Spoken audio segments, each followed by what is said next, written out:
I married a man who washed his hands, like he was trying to erase a stain no one else could see. Water had always calmed me. The sink in our kitchen faced a narrow window, and on mornings when the rain slid down the glass in soft vertical lines, I would stand there with my coffee and pretend the world was rinsing itself clean. Caleb Wright liked those mornings too, he said. Rain made him feel sober in a way sunlight never could. He said it quietly, like a confession he didn't want absolved. I noticed the hands first, not the way they touched me. Those were careful, reverent even, but the way he washed them.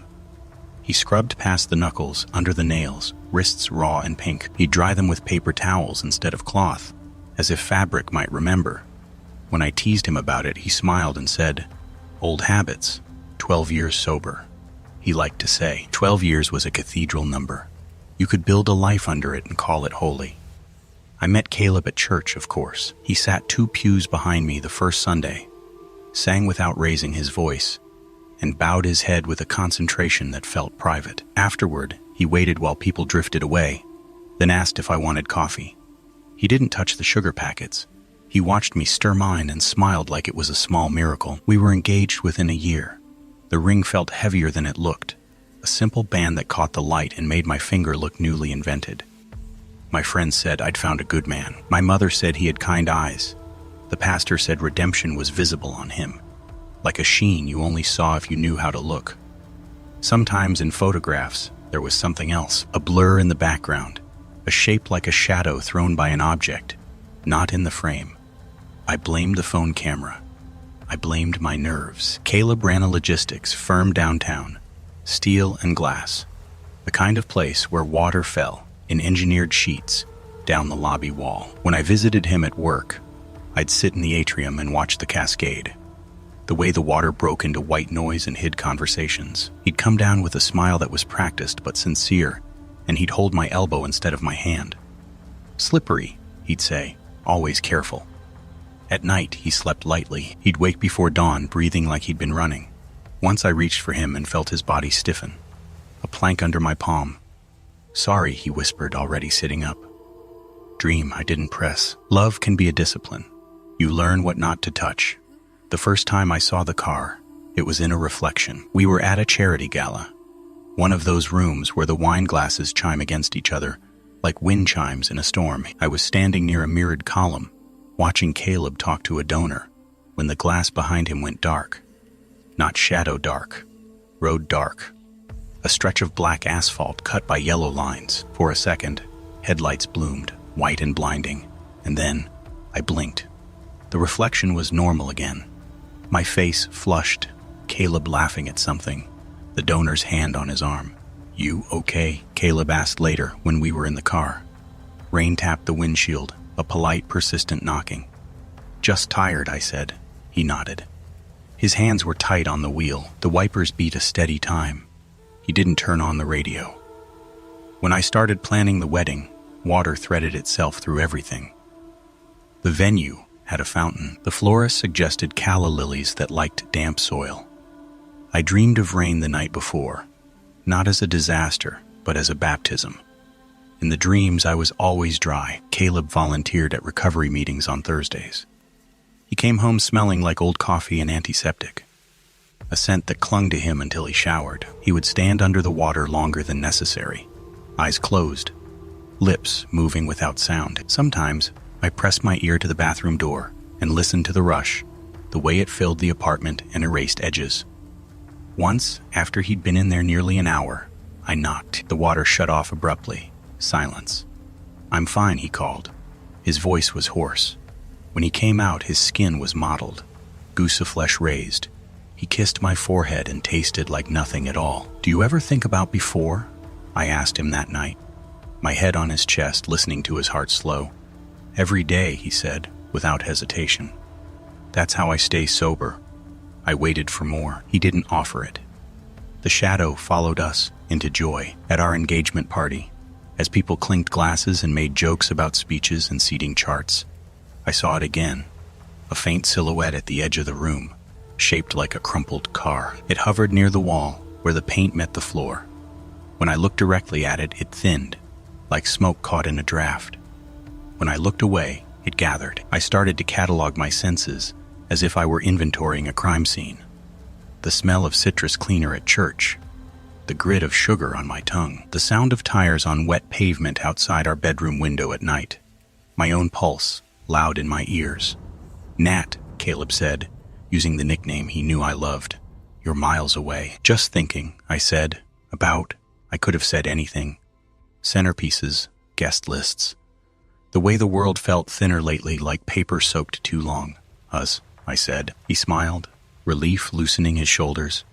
He reached for my hand, then hesitated, wiped his palm on his slacks, and took it. The first crack in the story came from a woman with a soft voice and sharp eyes. Her name was Marisol, and she ran the church's food pantry. We were stacking cans one Saturday when she asked how I'd met Caleb. "At church," I said. She nodded.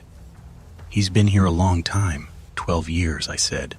Proud, like it was my number, too. Her hands paused. "That's right," she said, after a beat. 12. There was something in the way she said it, like a door closing quietly. That night, I searched his name online. I told myself it was normal. Due diligence. There were articles about his company, photos of him cutting ribbons and shaking hands. Then, on the second page, a PDF from a local paper's archive. The headline was old-fashioned, the font blocky, "Head-on collision claims 2 lives." I didn't click it. Not yet. My chest felt full of water, pressure building. Caleb came home with groceries. He kissed me, set the bags down, went to wash his hands. I watched him from the couch, the way his shoulders rose and fell. The sink ran. The window over it showed the night, rain blurring the streetlights into halos. "Do you trust me?" he asked, without turning around. "Yes," I said. The word felt like a stone dropped into a well. The dream came back worse after that. Headlights. Closer. A woman's face at the wheel, mouth open in a soundless O. A baby seat in the back, a blanket folded wrong. The impact was always just before waking, my body jolting, like I'd been pushed. I clicked the PDF the next morning, while Caleb was at work. The names were there. Dates. A mugshot of a younger man who looked like Caleb if you stripped away 12 years of careful living. The article said alcohol was involved. It said prison. It said 6 years. It said Elena Rodriguez, 22, and her infant daughter. I closed the laptop and went to the sink. I washed my hands until they hurt. When Caleb came home, I didn't tell him I knew. Not yet. Knowledge is a weight.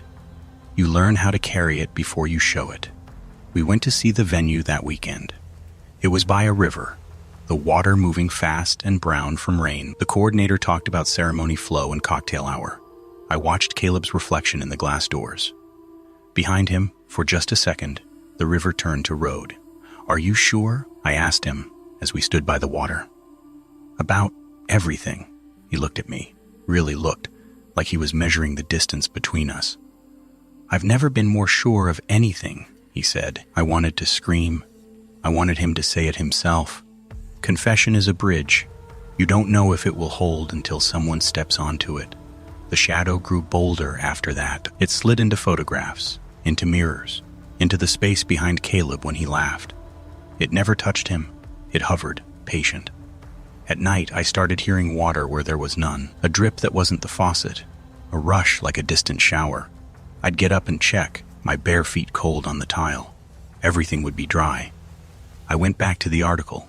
I read about Elena Rodriguez. I found her obituary, a smiling photo, hair pulled back, a baby on her hip.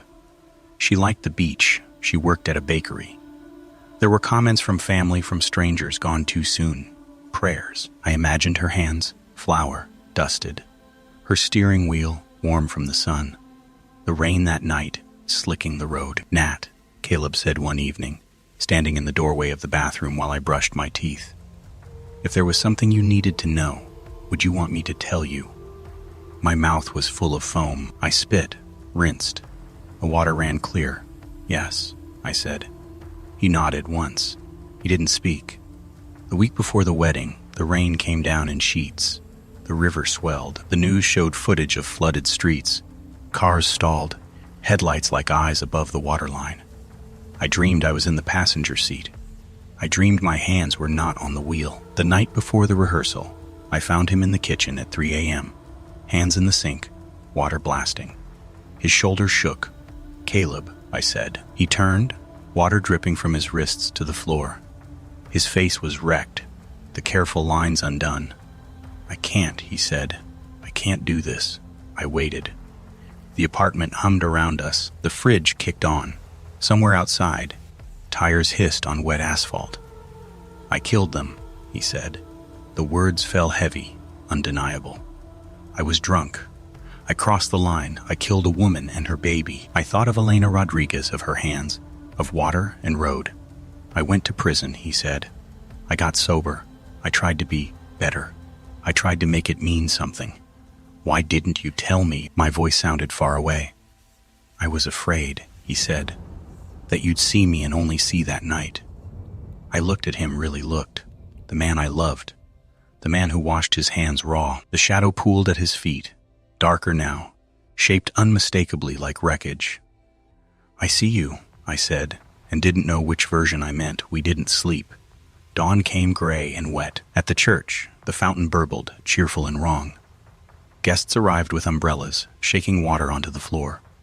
In the bathroom, in my dress, I stared at myself in the mirror. Behind me, faint but present, the road stretched on. Headlights bloomed. "Do you want to go through with this?" the pastor asked, gentle. I thought of forgiveness, of atonement, of the weight of an unconfessed sin now confessed. Heavy still. "Yes," I said, or maybe I said no. The water was loud. When the doors opened, I walked. Caleb waited at the front, eyes shining. As I reached him, the shadow stepped forward too between us, solid at last. I smelled rain. I heard water. As we stood there, vows unspoken, I saw Elena Rodriguez in the reflection of the polished floor, her face calm, watching. The river outside surged somewhere.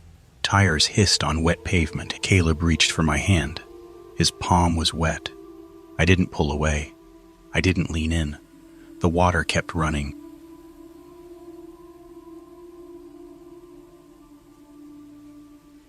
The first thing I noticed was the heat too, much of it for a house that had been cold all day.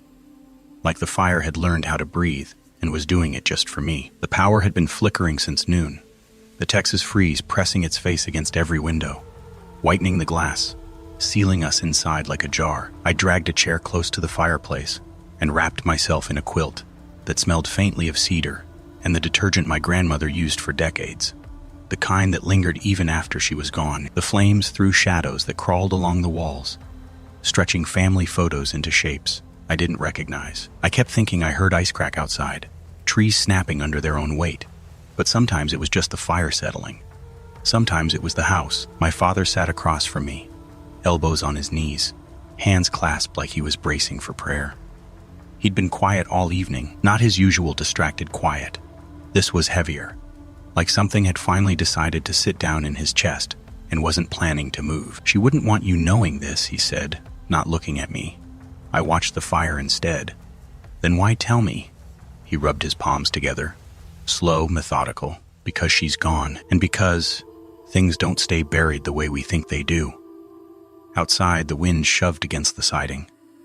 The lights dimmed, brightened, dimmed again. I thought about my grandmother, Dorothy Dottie Sterling, the woman who baked pies with latticed crusts, so neat they looked measured, who hummed hymns while washing dishes, who smelled like talcum powder in old books. Sweet, that was the word everyone used.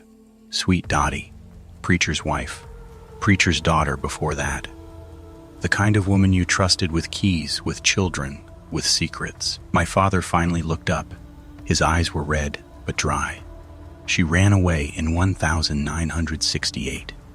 I laughed before I could stop myself. It came out wrong, sharp, brittle. "Dad, she barely drove. She used to panic at left turns. That was after," he said. "That was what survived." The fire popped. A spark leapt, died. He told me to listen, so I did. And as he spoke, the room around me softened, the edges blurring like I was watching something old projected onto smoke. She wasn't Dottie yet, not really. She was Dorothy Sterling, preacher's daughter, Indiana farm girl with dirt under her nails, and a Bible always within reach whether she wanted it or not. Reverend Silas Sterling believed in order the way other men believed in oxygen. He believed the world was a wild thing that needed breaking, and his daughter was no exception. My father's voice stayed steady. but I could hear the strain in the pauses. He said she met him at a gas station just outside town. He said his name was Jax Mitchell, though back then he answered to anything said with enough confidence. A hoodlum, the police later called him. A drifter. Trouble with a smile that looked practiced. I saw him without trying, leaning against a rusted pump, cigarette tucked behind his ear, hair too long for the times, eyes that didn't settle. My grandmother said, my father said, she said, that when he looked at her, it felt like being seen through. Not judged, measured. The firelight flickered, and for a second, the room smelled like gasoline instead of cedar. She told me he made her feel awake, my father said. Said everything before him felt like sleepwalking. I pulled the quilt tighter. The house creaked. Somewhere down the hall, a pipe knocked, then went quiet. The story slid forward, unstoppable. They left in the middle of the night. No note, no prayer, just a borrowed car, and the kind of certainty that only exists before consequences show up. Indiana fell away behind them, cornfields dissolving into highways. The radio crackling between stations. My grandmother, Dorothy, kept expecting God to reach down and flip the car, or for her father's voice to boom from the clouds, calling her back. Neither happened. That scared her more than punishment would have. They crossed state lines like it was nothing. Ohio, Kentucky, Illinois. The world got wider. Jax laughed a lot, drummed his fingers on the steering wheel, told stories that bent at the edges. Sometimes she believed him. Sometimes she watched his hands and wondered what they'd already done. My father swallowed. The police caught up to them outside Springfield. The lights flickered again, harder this time. For a breathless second, everything went dark. Then the generator kicked in with a low groan, the fire flaring brighter as if pleased to be needed. There was a trooper, he said. Routine stop. Broken taillight. I felt my pulse in my throat. The fire's warmth pressed against my shins. Too hot now. In my mind, the road stretched empty and gray. Winter. Bare trees lining the shoulders like witnesses. The trooper's hand rested near his holster. Jack smiled. Dorothy watched his jaw tighten, a muscle jumping like it was trying to escape. She didn't know when the gun came out. She knew the sound. A crack that split the air open. The trooper staggered back, surprise frozen on his face, then fell wrong, like a puppet dropped by a careless child. After that, everything ran. Illinois blurred into a shaking ribbon of asphalt. Sirens wailed, a sound that crawled under the skin and stayed there. Jax drove like the road owed him something. Tires screaming around curves, fields whipping past. Dorothy's hands were numb. She tasted blood where she'd bitten her lip without realizing. He told her not to look back, my father said softly. She did anyway. The house sighed around us. I imagined red and blue lights staining the night, cutting through corn stubble and frost. I imagined my grandmother's face then. Not the soft one from memory, but sharp, desperate, eyes too bright, mouth set hard. The double-sided woman I'd never been allowed to meet. The chase ended in gunfire. A stand of trees. Orders shouted. Jack stepping out of the car with his hands, half raised, half ready. The shots came fast, too fast to think. He went down in the dirt he'd never planned to stay in. Dorothy screamed. Or maybe she didn't. Trauma edits things strangely. What mattered was that when it was over, she was alive. Bloody, shaking, and alone. She told them he kidnapped her, my father said. Said she was scared that she didn't know what he'd done. She cried. She prayed. She survived. The words sat between us, ugly and bright. Survived. Outside, something cracked.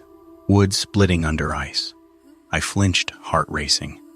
The story had reached its edge, but it didn't stop there. It never really does. They believed her. Why wouldn't they? Preacher's daughter. Soft voice. Eyes red with tears that came easily by then. She went home. She folded herself back into the shape expected of her. Married, had children. Baked pies. Learned to flinch at sirens and hide it well. She never told anyone, my father said. Not your mom, not me. I found out because of a box. I looked at him. What box? He hesitated. The fire snapped. After she died, I was cleaning out the attic. There was a lockbox tucked behind the insulation. Inside were newspaper clippings, police reports, and a ring. My breath caught. A ring? Plain, cheap, men's? He met my eyes. She kept it. The room felt smaller. The heat pressed in. I thought about my grandmother's hands, always busy, always steady. I thought about how she'd sometimes stare out the window when the world went quiet, like she was listening for something far away. "Dad," I said, and my voice sounded thin to my own ears. "Why tell me now?" He looked tired, older than he had an hour ago. "Because during the freeze, when the power went out, I found her sitting by the fireplace in the dark. This was years ago. She thought I was Silas. She begged me not to send her back." The fire shifted, and for a moment the shadows on the wall looked like running figures. My skin prickled. "She called me Jax," he finished. We sat with that. The house groaned. The generator hummed. The storm pressed closer, as if curious. Later, when he went to bed, I stayed by the fire. The story had lodged itself somewhere behind my eyes, playing on a loop. I kept seeing that ring hidden away, a small circle of metal anchoring a lie that had held for decades. The wind howled. Snow hissed against the windows. I told myself stories about inheritance, about trauma echoing through families. I told myself this was just history, just a secret finally told. The fire popped again, loud enough to make me jump. In the brief flare of light, I thought I saw someone standing at the edge of the room, hands half raised, smiling like he'd practiced it. When the flames settled, there was only the chair, empty, quilt slumped like a shedskin. I stayed there until dawn, listening to the house breathe, wondering what survives us and what waits for the heat to come back. The first message came at 2:14 a.m., and my mouth went dry, metallic, like I'd bitten down on a coin. "Sarah, it's Chloe. I think you're the only one who remembers me the way I really was." The phone felt heavier than it should have, a dead weight pressing into my palm. I sat up in bed, careful not to wake my husband. His breathing stayed even, oblivious. The room smelled faintly of detergent and the stale sweetness of the candle I'd blown out hours earlier. Everything was normal. That was what scared me most. I typed, deleted, typed again. "I remember." The reply came instantly. "Can we meet?" I stared at the screen until the letters blurred. Somewhere outside, a freight train groaned, the sound stretching low and mournful across the dark fields. It dragged something loose in my chest with it. "Yes," I wrote. "Tell me where." We grew up in a Missouri town that barely existed. One stoplight, one grocery store, a post office that closed for lunch and never quite reopened on time. Dust settled into everything. Summers smelled like hot asphalt, and cut grass left too long in the sun. Chloe Henderson lived 3 blocks from me in a narrow house that always looked finished from a distance and wrong up close. The siding was freshly painted, but the porch boards sagged unevenly. The windows were spotless, yet the curtains never moved, even with the windows cracked. Her parents, Arthur and Martha Vance, were old in a way that had nothing to do with age. Arthur hummed constantly, the same 3 notes over and over, low and tuneless. I used to think it was a habit, something men did when they were bored. Later, I understood it was a shield. Martha smiled too quickly, as if responding to a cue.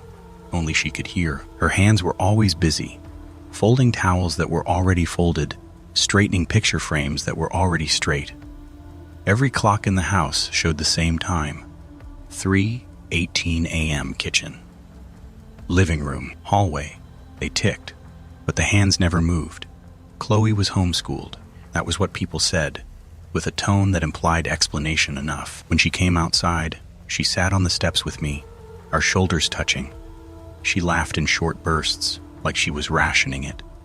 Sometimes Arthur would call her name from inside. When he did, his humming stopped. Chloe's body would go rigid for half a second before she stood. "He doesn't like yelling," she told me once. "Says it echoes." The house smelled like boiled cabbage and old books. The air felt thick, padded, like sound couldn't travel properly inside. When I slept over, only once, I woke in the night to that humming through the walls, steady and insistent, drowning out something else. I told myself it was the pipes. That summer, we rode our bikes to the edge of town where the fields open wide. We lay in the grass and stared up at the sky, cicadas drilling into the heat. "I dream about a store," Chloe said suddenly. "It's huge, no windows, the sound in there. It makes my teeth hurt." "What kind of store?" I asked. She hesitated. One where everything is too bright, rows and rows of faces staring back at you. Plastic, smiling. I laughed it off. Sounds awful. She didn't laugh with me. The morning the FBI came, the air felt thin, like it might tear. Engines growled outside, doors slammed. My mother swore under her breath and told me to stay inside. I didn't. 3 black SUVs crowded the street in front of the Vance house. Men and women in dark jackets moved with clipped efficiency. The yellow letters on their backs looked unreal, like props. Arthur stepped onto the porch with his hands already raised. His humming was louder than usual, those same 3 notes vibrating in my ears. Martha stood behind him, gripping Chloe's shoulders, so hard her fingers dug into fabric and skin. Chloe looked at me, her mouth opened. Sarah, that was it. Agent surged forward. Martha screamed, a raw sound that didn't seem to belong to a person. Chloe stumbled as they pulled her away, her shoes scraping wood. The world felt washed out, edges too sharp. Cameras appeared from nowhere. Neighbors clustered, whispering. Someone said kidnapped, and the words slid off me without sticking. I remember Arthur on his knees, still humming, eyes closed like he was praying. I remember Martha fighting until they dragged her away, her cardigan slipping off one shoulder. I remember Chloe reaching back once, fingers stretching for empty air. They talked to me later twice, once at our kitchen table, once in a windowless room that smelled like carpet cleaner. They asked what Chloe said, how she acted, what I'd noticed. I told them about the stopped clocks, the humming, the dreams. The woman with the scar on her jaw nodded like each piece fit somewhere ugly and complete. They explained it carefully. Chloe hadn't been Chloe. Not at first. She'd been taken from an Oklahoma Walmart 7 years earlier. A bathroom trip. A moment. A man who knew where the toys were. Arthur and Martha's daughter had died the year before. An accident. Martha had tried to kill herself twice. Arthur had decided that taking a child would save them all. They changed names, moved states, built a life that looked almost right if you didn't stare too long. Chloe was sent back to a family she couldn't remember. Arthur and Martha went to prison. Their house emptied out. The clocks were still stuck at 3:18 a.m. when the bank finally sold it. At night, I stood in my bedroom and listened to the distant train, to the echo of humming that wasn't really there. The diner Chloe chose sat just off the highway, a place people passed through without meaning to stay. Vinyl booths, burnt coffee. The smell of grease soaked into everything. She was already there, sitting stiffly, hands wrapped around a mug, like it might slip away. She looked like herself, and not at all. Same eyes, same sideways smile. Something in her posture had tightened, pulled inward. Sarah. She stood too fast. We hugged, awkward, careful. They call me something else now, she said as we sat. But that name, it still fits. With you. Her leg bounced under the table. A fork clattered somewhere behind the counter. She flinched. They weren't cruel, she said suddenly, staring into her coffee. Arthur and Martha, I need you to know that. I didn't answer. The silence stretched. He hummed, she went on. All the time, 3 notes. I used to think it was a song later. I realized it was to cover noise, so I wouldn't hear myself. My fingers curled against the vinyl seat. They tucked me in, Sarah. Every night, read me stories. While my real mother was screaming for me in another state, her voice broke, uneven. How do I live with that? The diner hummed around us. A trucker laughed too loud at the counter. Life went on, indifferent. I don't think there's a right way, I said finally. She nodded, like she'd expected that. When we parted, she squeezed my hand. Hard. Don't disappear, she said. Most people do. After that, she called late, quiet. Her voice often came in pieces, sentences breaking off mid-thought. I went back, she said once, to the store. My stomach tightened. It's still there, the sound. It's not just noise, it vibrates, in your bones. I felt sick standing there, like the floor was moving. I imagined it, the endless space, ceiling too high, rows stretching on without landmarks, a place designed to erase time. Sometimes, she said, I think that's why it worked, why I went with him. Everything in there feels unreal, like rules don't apply. After those calls, I lay awake, staring at the ceiling. My husband asked if I was okay. I said yes, The word tasted thin. I started ignoring things. Dishes left in the sink, conversations half heard. My phone buzzed, and nothing else mattered.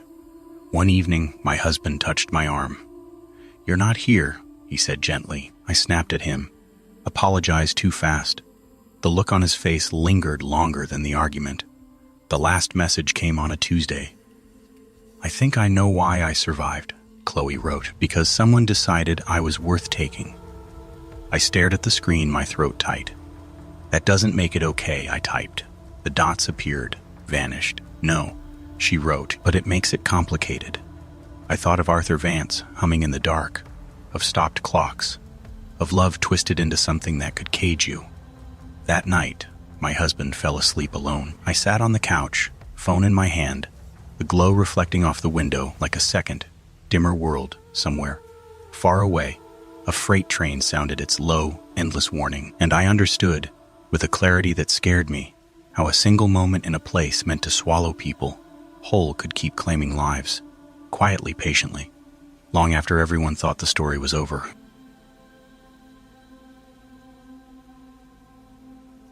I was 26, the night I returned to my childhood home at 14 Alder Ridge Road, Westfall, Montana, to pack the last of my mother's belongings after her funeral. And from the moment I stepped through the door, I felt something inside the house exhale, like it had been waiting for me to walk back in. The air carried a metallic scent I didn't remember. My mother always burned cinnamon candles this time of year, even when no one came over. But now the place smelled like rusting tools, hidden under the floorboards. It clung to the back of my tongue, faint but insistent, the way the taste of blood lingers after biting your lip too hard. The house was colder than it should have been. I nudged the thermostat with my knuckle, but it flickered, then dimmed again. Maybe the power company hadn't fully reset things after the storm last week. I told myself it was fine. Grief had a way of making ordinary glitches feel sinister. In the den, I found boxes stacked in uneven towers. Some slumped like they'd been opened and closed too many times. I knelt to sort them, rubbing a hand over my tired eyes. That's when I saw the envelope, yellowed, thin, and addressed in my mother's looping script. "Lena, don't ignore what you've inherited. He'll come for you when I'm gone." My breath stalled. It wasn't the words that scared me. Not at first. It was the shaking in her handwriting, as if she'd been terrified while writing it. Inside, folded neatly, was a brittle family tree. Every branch held names and dates until it reached hers. Where my name should have been, there was a blank line, like someone had erased me, or like she'd added me later. A patch on a branch that didn't belong, I whispered. "Mom, what the hell were you hiding?" My voice sounded small in the empty room. Snow thickened outside until the windows blurred into white smears. That was when someone knocked. 3 slow taps that vibrated through the wooden frame. I felt the sound in my chest more than I heard it. The wind didn't knock, and no one came this far on a night like this. I hesitated before opening the door. No one stood there. Only a Polaroid rested on the top step, its edges damp from snow. My mother holding a baby I didn't recognize. On the back, written with the same trembling hand, "My firstborn." My mouth went dry. I never had siblings. The next morning, I found another Polaroid slipped under the front door. The baby was older in this one, maybe 4 or 5, and behind him stood a tall man.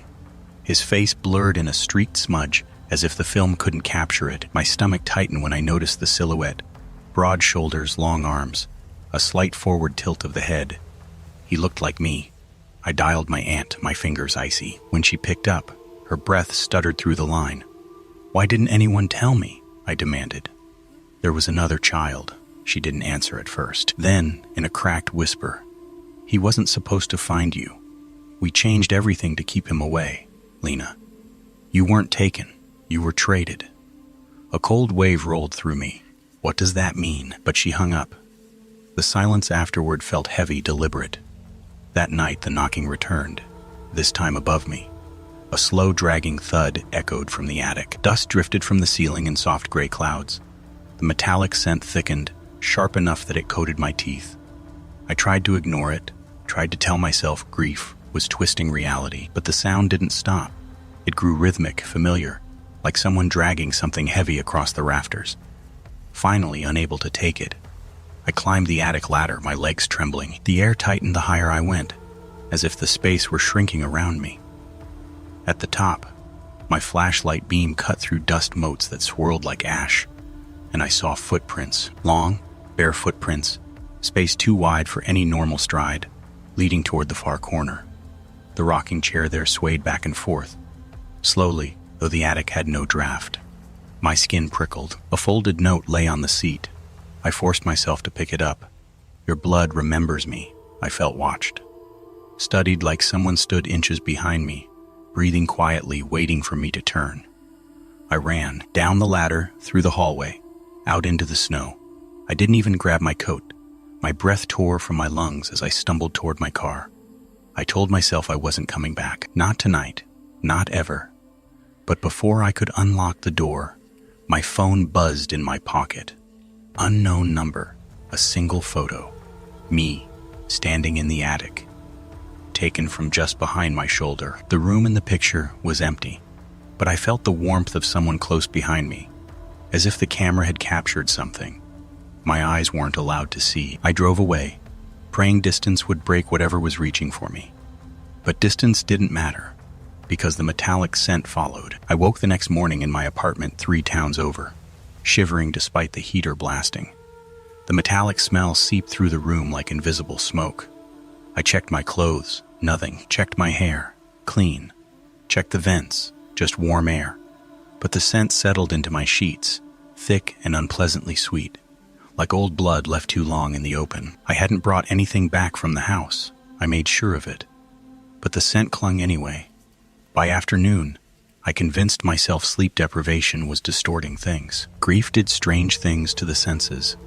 Maybe the photos, the attic, the note, all of it was igniting some psychological echo chamber. But even as I rationalized, my nerves thrummed like they were preparing for impact. Near dusk, a soft tapping reached my ears. I froze. It came from the far end of the apartment. 3 slow taps. My pulse hammered as I crossed the living room. The tapping repeated, patient, as if whoever was doing it knew I would answer eventually. The sound came from the balcony door.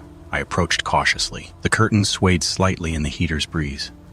When I pulled them back, the entire balcony lay empty beneath the yellow streetlight glow. Snowflakes drifted sideways in the wind. Nothing else moved, but on the glass, a smear appeared. Long vertical, as if someone had dragged a wet fingertip downward. The trail glistened faintly. I wiped it with my sleeve. Metallic scent bloomed instantly. I stumbled back, gagging.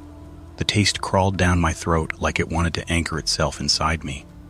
That night, sleep evaded me. Every creak in the building felt deliberate.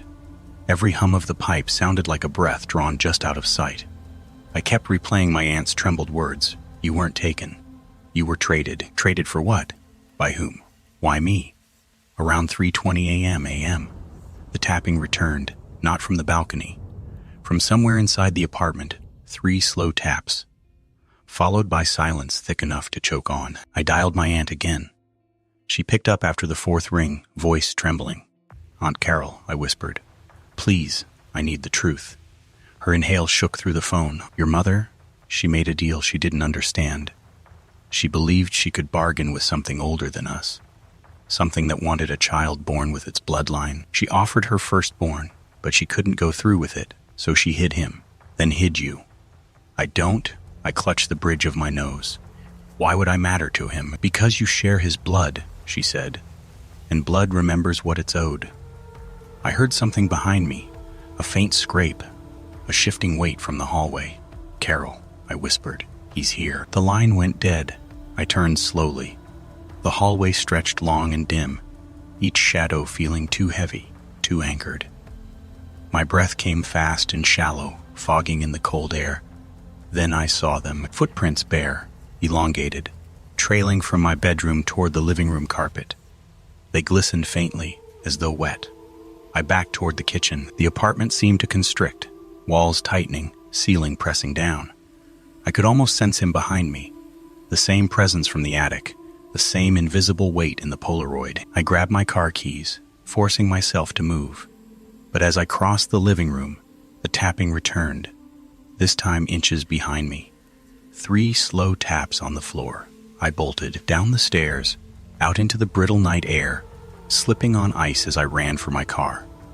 My breath felt thick, metallic, like I was breathing in the same scent that clung to everything now. I started the engine and sped through empty streets, carved by plows hours earlier. I didn't stop until I reached the next county. I checked into a roadside motel under a different name. Every instinct screamed that if he could find me at home, he could find me anywhere. But I needed even a temporary illusion of safety. But illusions crumble fast. The room smelled faintly of bleach and old fabric softener. Until it didn't. Within minutes, the metallic scent seeped in. Slow, creeping, familiar. I sank onto the bed, shaking uncontrollably. My phone buzzed. Unknown number. Another photo. This one showed the motel room door, taken from the outside. A second photo arrived, my silhouette sitting on the bed. Taken from the window, a third dark grainy, showing the bathroom door slightly ajar, as if someone stood just inside. My pulse thundered, my vision blurred. Then the final message came. The trade is overdue. I dropped the phone. The metallic scent thickened until it felt physical, pressing against my skin. Outside, through the thin motel walls, I heard it again. 3 slow taps, the same patient rhythm that had followed me from my childhood home. The same reminder that blood, no matter how far it runs, always finds its way back to what it was promised. I was 27 when I stepped onto the sagging porch of 108 Sparrowgate Lane, and the house breathed out a smell I remembered, but could never place: damp wood, old paper, and something metallic, as if time had bled here. I stood with my mother's sealed envelope in one hand, and the new deed in the other, feeling like a trespasser in a life I barely recalled. The autumn light hung low, stretched thin, and in the silence that followed my footsteps, I had the uneasy sense of being watched by something deeper than walls. I pushed open the door, and the house greeted me with a groan that sounded almost resentful. Dust floated in the stillness like slow, moving snow. The living room sat exactly as my childhood memory held it. Brown couch, leaning floor lamp, faded rug, but everything felt too undisturbed, as if someone had pressed pause the day we fled and never came back to unfreeze it. I whispered, "Mom, what were you so afraid of?" But my voice fell flat, swallowed before it reached the hallway. The envelope seal cracked easily, the paper brittle with age. Inside was a single photograph, my parents in this very doorway, smiling stiffly, each holding one side of a little girl. A little girl who wasn't me. On the back, in my mother's careful, looping handwriting, "Our first attempt." My throat tightened. Attempt. The word tasted wrong, clinical. My parents never mentioned another child, no photos, no birthdays. And yet the girl in the picture had my jawline, my hair color, even the same dimple on her left cheek. I tried to draw a line through memory, 9 years old, grabbing my teddy bear as we left in a panic. My mother saying we couldn't stay, that the house was unsafe. But the why had always been missing. Now it felt like the house had been waiting for me to ask. I walked down the hallway, each step stirring the faintest tremor in the floorboards. They answered like someone pacing just out of sight. When I pressed my palm to the wallpaper, cold radiated through it sharply enough to sting. A sound rose from behind the plaster, a whispery hum, like someone breathing through old fabric. I pulled my hand away and told myself houses settle, that memory exaggerates. But the sound lingered.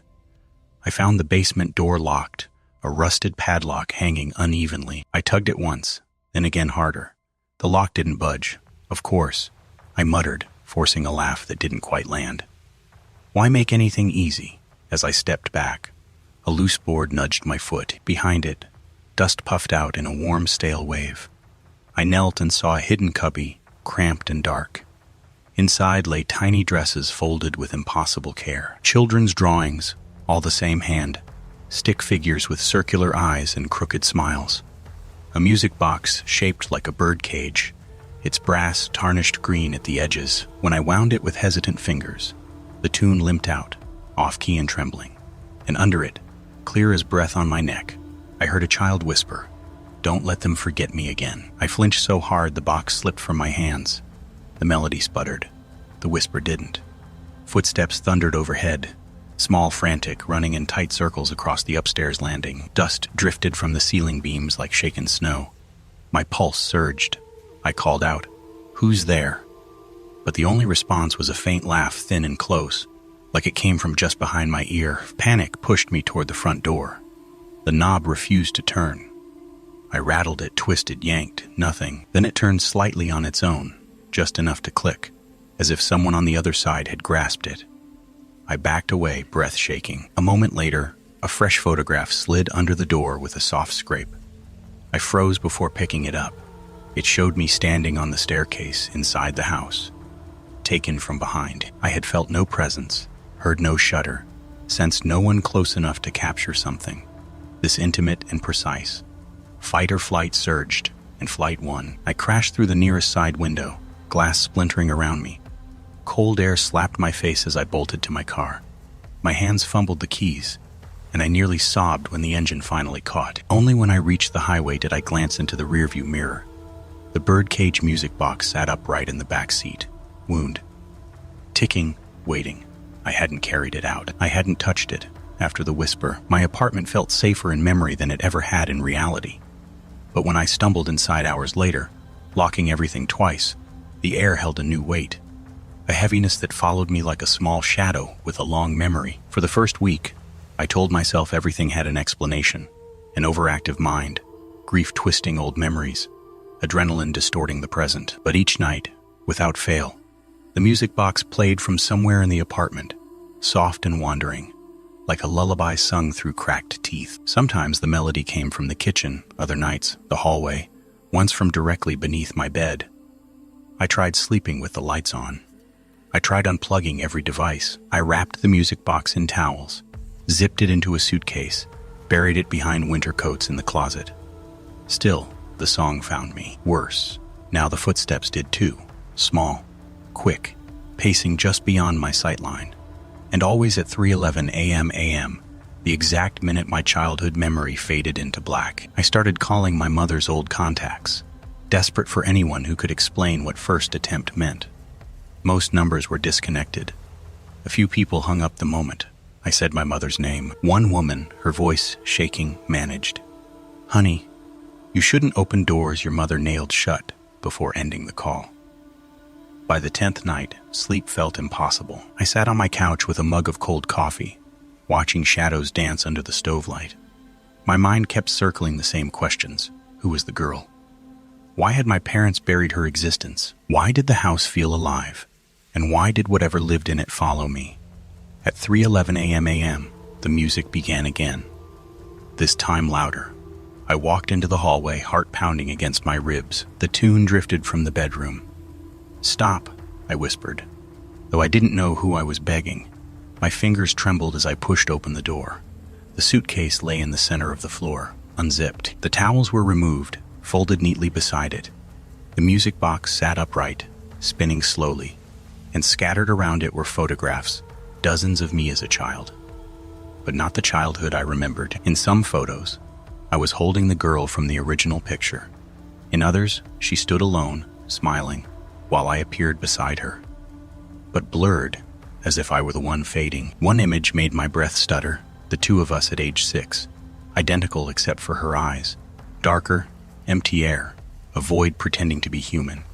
A fresh one rested on the bed. I picked it up with numb fingers. Me today, sitting on this very floor, reaching for this very photo.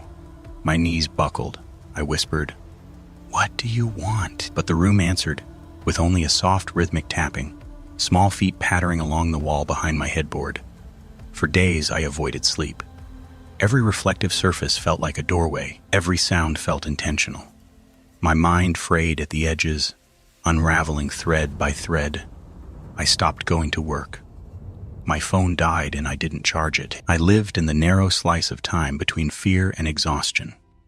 Then, one morning, after a stretch of sleepless darkness, an envelope slid under my apartment door. It was addressed to Mara, but the handwriting wasn't my mother's this time. Inside was a single photograph, me as a child, standing between my parents and the girl who could have been my mirror. If you drained something vital from me. On the back, 2 messages, one in my mother's familiar script, One of you had to live, and beneath it, scrawled freshly, in uneven lettering still shiny with wet ink. I remember you now, Mara. I dropped the photograph. It stuck to my palm, as if clinging. I backed into the hallway and froze. The music box was playing upstairs, except I didn't have an upstairs. Slow creak spread across the ceiling, measured, and patient small footsteps. Pacing in the attic I didn't have. The sound grew clearer, closer, as if something was peeling itself out of the air between floors. A child's whisper drifted down, warm as breath. "Come play where you left me." I pressed my back to the front door, gripping the knob hard enough to hurt. But something on the other side twisted it in the opposite direction. Soft laughter filled the apartment. Familiar now, I closed my eyes because looking felt dangerous. The last thing I heard before the lights flickered out was the voice, inches from my ear. "Only one of us gets to keep this life." And then the footsteps began descending the invisible stairs toward me, each one slow, deliberate, and impossibly certain, like she already knew which of us deserved to stay. I was 28. The winter morning I stepped into 412 Marl Pines Road and felt the air press against my skin, like the house was trying to inhale me. The cold outside hadn't bothered me at all, but the moment the front door groaned shut behind me, an oppressive warmth settled into my bones. A thick, stale heat that felt strangely aware of me. I remember standing there for a moment, snow melting off my boots, listening to the quiet, too quiet. Even dust motes seemed to hang motionless in the air, suspended as if the entire place had paused mid-breath. My grandmother's house hadn't changed since the single visit I barely remembered. Wallpaper yellowed like old teeth, furniture lined precisely as though measured, the faint scent of lavender sachets mixed with mold drifting from corners. "My mother never let me come back here. Some homes remember their mistakes," she used to say, with a tone that suggested the home was not the only thing guilty. I walked deeper into the hallway, running a gloved finger over a row of framed photographs, all perfectly centered, but none of them showed me. Not as a child, not with my mother, not with anyone who resembled us. Instead, faces I didn't recognize stared back, stern women, grim children, a line of people who looked vaguely alike but felt unrelated to any memory I owned. I tried focusing on the task, settle the estate, sign probate paperwork, pack the things worth salvaging, and leave before the early sunset iced over the road. My mind, though, kept circling the unease clinging to the walls, as if the house was evaluating me. Approving or disapproving, I couldn't tell. Upstairs the air thinned. I opened each door slowly, announcing myself out of some strange instinct. "Just me, just checking boxes." My voice sounded too loud, like I was interrupting someone. In the hallway closet, beneath folded linens that smelled faintly of detergent and decay, a floorboard shifted when I stepped on it. Not a normal hollow creak. Something closer to a groan, like pressure forcing wood to move. I knelt down, prying up the corner of the board using a loose nail. Beneath it sat a wax paper bundle, brittle and yellowed. I unwrapped it with careful fingers. Inside was a document titled, "The First Will of Agnes Linden." The date was impossibly old, well before my mother's birth. Yet the ink appeared too dark, too fresh. My pulse climbed as I read the beneficiary clause, "To Clara Linden." My second granddaughter, my exact name, but I was her only granddaughter. A faint tapping echoed from downstairs. Not like pipes or settling wood, more deliberate. I followed the sound to the living room, where a rotary phone rested on a lace doily. It had no cord, no connection to anything. Yet, as I approached, the phone rang again, short, piercing, impatient. I lifted the receiver with trembling fingers. "Clara," a woman whispered, voice papery fragile. "They hid you from me," static burst in my ear. Then, another voice won. I recognized instantly from old videos of her birthday speeches. My grandmother. "Don't trust the one who calls herself mother." I dropped the receiver, heart pounding so hard it felt like it might shake the floorboards open on its own. I called my mother on video. She answered instantly, breathless. "Clara, are you okay? I found a will. It says I'm her second granddaughter." And there were voices on. Her eyes widened in terror. "Clara, get out of that house now." "What's happening?" "If the floorboards opened for you," she whispered, glancing off. Screen as if someone stood just beyond view. It means she's awake. A heavy creak sounded above me. I turned slowly, staring at the ceiling as another footstep came. Slow, dragging, uneven. The sound of someone rediscovering muscles long unused. "Mom," I breathed. "Simona's upstairs." "Leave," she begged. "Please." But something in the house shifted, an old, unseen mechanism locking into place. The air thickened again, lavender curling around me with a sweetness that nearly masked the rot beneath it. A shadow stretched down the stairs, impossibly long, elongating before any figure appeared. I backed away into the dining room, knocking over a box. Papers spilled out, loose envelopes, some torn open, each in my grandmother's frantic handwriting. They switched the children. One was chosen, one was erased. Clara is not the one you think. A violent crack sounded above, the attic door slamming open. My body moved before thought could catch up. I bolted for the back door, slipping on the icy porch steps and charging into the trees until the house shrank behind a wall of dark pines. When I finally reached my car, lungs burning, I checked my phone. One new message, a photograph. Me standing in the living room minutes earlier, but in the photo, a woman stood behind me, her hand resting gently on my shoulder, her face older, but unmistakably mine. For a long moment, I couldn't breathe. The woman's face in the photograph, older, yes, but shaped from the same bone structure as mine, stared at the camera with an expression that could only be described as possessive satisfaction, as though she hadn't just found me, but reclaimed me. I wanted to believe it was a trick of the light, a glitch, someone using a filter to make a stranger look related. But the eyes, they were mine, but darker, sharper, knowing in a way I didn't yet understand. Snow fell in heavy clumps against the windshield as I backed out of the driveway. My hands were shaking so badly, the keys nearly slipped from my grip. I kept glancing at the rearview mirror, half expecting her to suddenly appear in the back seat. The scent of lavender lingered in my coat, so strong it clung to my tongue. I made it to the nearest hotel in Elmridge, an aging roadside place with humming neon lights and a front desk clerk who barely looked up as I checked in. When I reached my room, I locked the door, pushed a chair against it, then stood in the middle of the carpeted floor, unable to move. Everything inside me buzzed with a kind of panic that doesn't let you collapse, because it keeps whispering that falling asleep will make you pray. I spread the photo on the bed. Up close, something else emerged. Details I'd missed before. Behind my older double, the wallpaper in the picture was peeling in a different pattern than it had minutes earlier when I stood in that same spot. The photo wasn't taken with me in the room. It was taken in a room that remembered itself differently. My phone buzzed again. A text from my mother, Clara. "Answer me. Where are you, please?" I hesitated before calling. When she picked up, her voice shook as though she'd been waiting without exhaling. "Mom," I whispered. What did she mean? They switched the children. Who is the other Clara? Her silence was a small, agonizing eternity. Then, "I never wanted you to know. Your grandmother. She didn't want one heir. She wanted two. A pair. One to raise, one to keep for herself." The words tightened something deep in my chest. "Mom, that doesn't make sense." "I was her only no," she cut in, voice breaking. "No, you weren't." The heating unit in the hotel room clicked loudly, then began blowing cold air, despite the thermostat reading nearly 90 degrees. "I don't understand," I said, rubbing my forehead, trying to force my brain to stay organized. "If there were two of us, then where's the other?" "She died," my mother whispered. "Or that's what we thought. We left that house to save you. We stole you away before your grandmother could choose between you. Agnes called it the culling.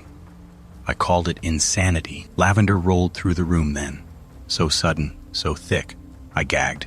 The curtains fluttered even though the window was latched. "Mom," I whispered, "she's here." "Don't look in any mirrors," she said frantically. "Don't let her match your reflection. That's how she—" Her voice cut out, replaced by static.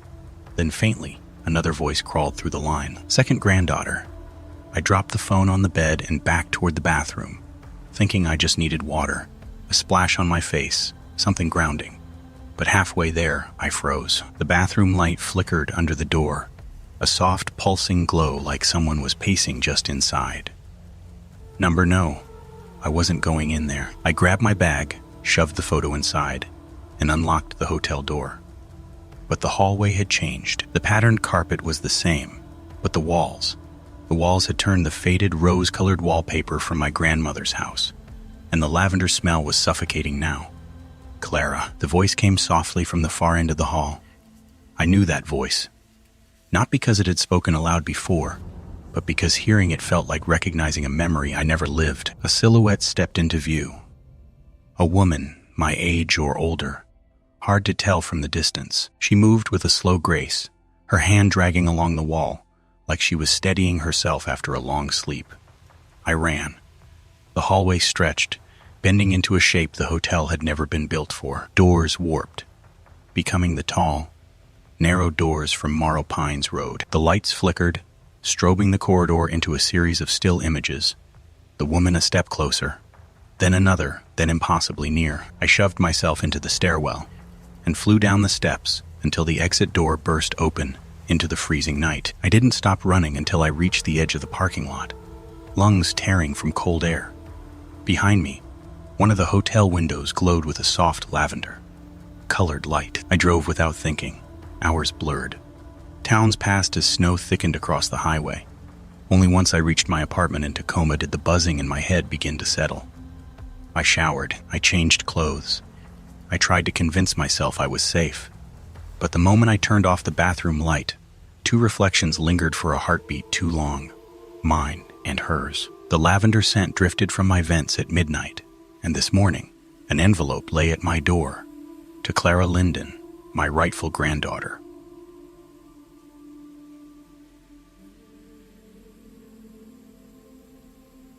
I was 29 when I agreed to help my aunt clear out Hillcrest End Home, 603 Lanternwood Road, Brookdale, Oregon. And from the first step over the threshold, I felt something in that house was already aware of me. The air was colder than it should have been for a late autumn afternoon, heavy in a way that pressed against my ribs. Even the dust seemed unnaturally arranged, not random, but patterned, as though someone had swept only the spots they wanted me to step on. My aunt, Mary Ann, moved briskly ahead through the foyer, pretending not to notice the way the floorboards creaked under her with a long, reluctant groan. But I noticed everything: the faint chemical sweetness beneath the scent of wood rot, the tightness in her shoulders, the way the house felt like it was holding its breath, as if waiting to exhale until we were deep inside its walls. I tried to shake the feeling. This was just a favor. Family obligation. A weekend of sorting boxes so the property could finally be sold. But the family tree in the parlor stopped me cold. Its cracked glass reflected my own face back at me. My name, Emily, clean and precise beneath my parents'. But the branch under my mother's name had been snapped off. Not removed, broken. The jagged tear in the wood looked violently fresh, like someone had done it recently and with purpose. "Hey, this is weird," I said, pointing toward it. Mary Ann barely glanced. "We don't keep unfinished things on display," she said quickly, too quickly, and hurried out of the room. Her eyes hadn't met mine once. By evening, the house's chill had become an ache in my joints. While sorting boxes upstairs, I stumbled upon a stack of journals tied with brittle twine. My grandmother's handwriting slanted across the top one, for the one who was left behind. The phrase lodged in my throat. I opened the first entry. At first, the words didn't make sense. Rambling notes, dated decades apart, all referencing a daughter born minutes before my mother, a daughter given away at birth, a daughter claimed by someone else. My breath thinned. A twin. My mother had a twin. My grandmother had written of her, as if she were something that grew silently in the dark places of the family, and threatened to break through. I found Mary Ann gripping the upstairs banister, her eyes fixed on some invisible point beyond me. "Why didn't anyone tell me Mom had a sister?" I asked. Her hand tightened hard enough to whiten her knuckles. "Don't," she whispered. "Don't ask about her. Some parts of the family, they grew in the dark. Your mother tried to prune the branch, but it kept growing back." Her voice shook on the last word. I wanted to push her, to demand answers, but a cold draft moved between us, and she flinched like the house had spoken first. I didn't sleep, not that night. The floor above me creaked with long, deliberate footfalls, too slow to be pipes settling. A faint lullaby drifted through the ductwork, a soft, tinkling melody, like a music box winding itself backward. Over and over, I followed the sound down the hall and found myself in the old nursery no one had used in decades. The rocking chair moved gently, creaking with a slow rhythm, as if someone invisible sat there, rocking with infinite patience. On the floor was a Polaroid, a woman who looked exactly like me. Same eyes, same tilt of the chin, but older. Her smile was pulled too wide, the corners stretching as if something inside her wanted out. On the back, in smeared ink, "The first daughter never forgets." I felt something shift inside me, fear cracking open like a fault line. My shadow on the floor lengthened unnaturally, stretching until the fingers looked too long, too thin. And then a second shadow appeared beside mine. I didn't breathe, didn't blink. The second shadow's head tilted just like mine, but I hadn't moved at all.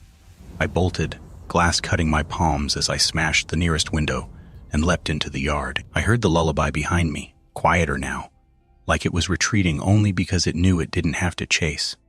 By the time police arrived, the journals were gone, completely gone. The family tree lay shattered on the floor, names crossed out, rearranged with fresh ink that hadn't been there hours earlier. Mary Ann insisted we must have broken it ourselves. Her voice was too calm, her face too pale. I didn't argue, I just left. The next morning, a thin white envelope rested at my apartment door. No return address. Inside was a Polaroid of me sleeping, my hair spread across my pillow, my face relaxed. I would have believed it was a selfie taken while half asleep. Except I hadn't taken it, and except for the figure in the photo beside me, a woman with my face, my eyes, my mouth. Her head resting on my pillow as though she lived there, as though she belonged there. On the back, the missing branch has grown back. Make room. Part 2. 750 words. I didn't remember coming inside the apartment the night before. My coat was draped neatly on the hook, my boots arranged side by side, and the lights were dimmed to the soft setting I only used when I read before bed. But I hadn't been reading. I'd spent the night clutching a steering wheel, driving in circles around town, until the sky cracked with the first pale streaks of dawn. Yet, the apartment felt used, lived in, by someone who'd done the things I was too shaken to remember. I locked the door with trembling fingers. Every sound inside the apartment took on sharp edges. The refrigerator hum deepened, until it sounded like a low growl. The ticking of the wall clock stalled, resumed, then stalled again. The heater vent coughed out a single warm breath, as if clearing its throat. I kept replaying the Polaroid in my mind, the woman with my face, lying beside me like she had every right to be there. I checked my bedroom. The sheets were cool, untouched. I stripped the bed, checking the seams, the frame, the underside of the box spring. Nothing. No sign of anyone but me. Still, the air felt different, heavy, claimed. The apartment's narrow hallway was lined with framed photos. My childhood birthdays, college graduation, last year's trip to Denver. When I brushed past them, I froze. Something was off. In the picture from my 6th birthday, my father's hand rested on my shoulder, but the angle of his hand had changed. Instead of lying flat, his fingers curled, slightly gripping my shirt. I blinked hard, leaning in. The photo grain shifted faintly, like it was still settling. "That's not real," I whispered to myself. "You're just tired." But a memory surfaced then, uninvited. My mother brushing my hair when I was small, murmuring, "You were meant to be alone, sweetheart. Some children should never meet their mirrors." I had never understood what she meant. I'd assumed she was talking about cousins I never met. But what if a soft tapping interrupted my thoughts? 3 gentle taps on the hallway wall. Not the door, the wall. I pressed my palm flat against the cool paint, holding my breath. Another tap directly opposite my hand. Like someone tapping back, my fingers recoiled. I tried to steady myself. I wasn't a frightened child. I wasn't losing my mind. There had to be a logical explanation. Stress, hallucination, exhaustion, anything, but the idea forming at the edges of my thoughts.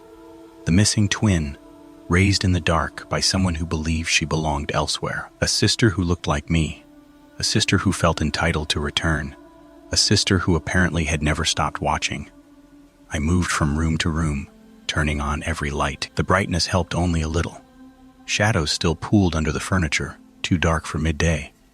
I sat on the couch with the Polaroid, studying the edges. Something about the figure beside me unnerved me more than her resemblance. Her body was angled toward mine, head tilted with unsettling tenderness. As if she had been whispering into my sleeping ear, my phone buzzed. A text from an unknown number. Just one sentence. You slept so peacefully.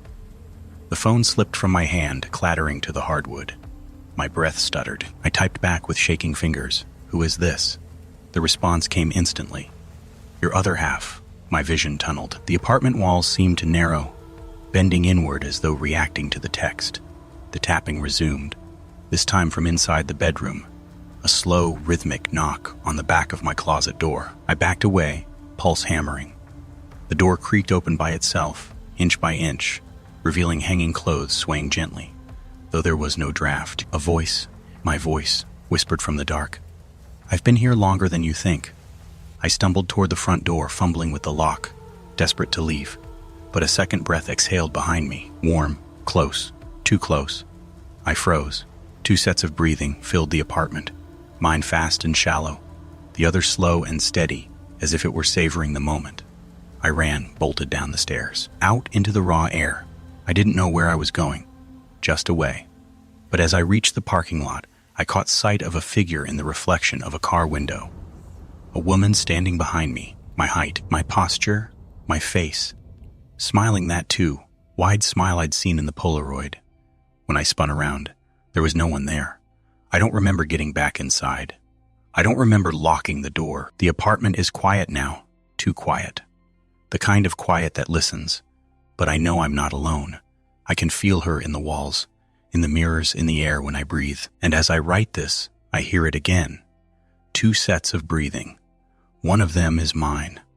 The other is waiting for me to fall asleep.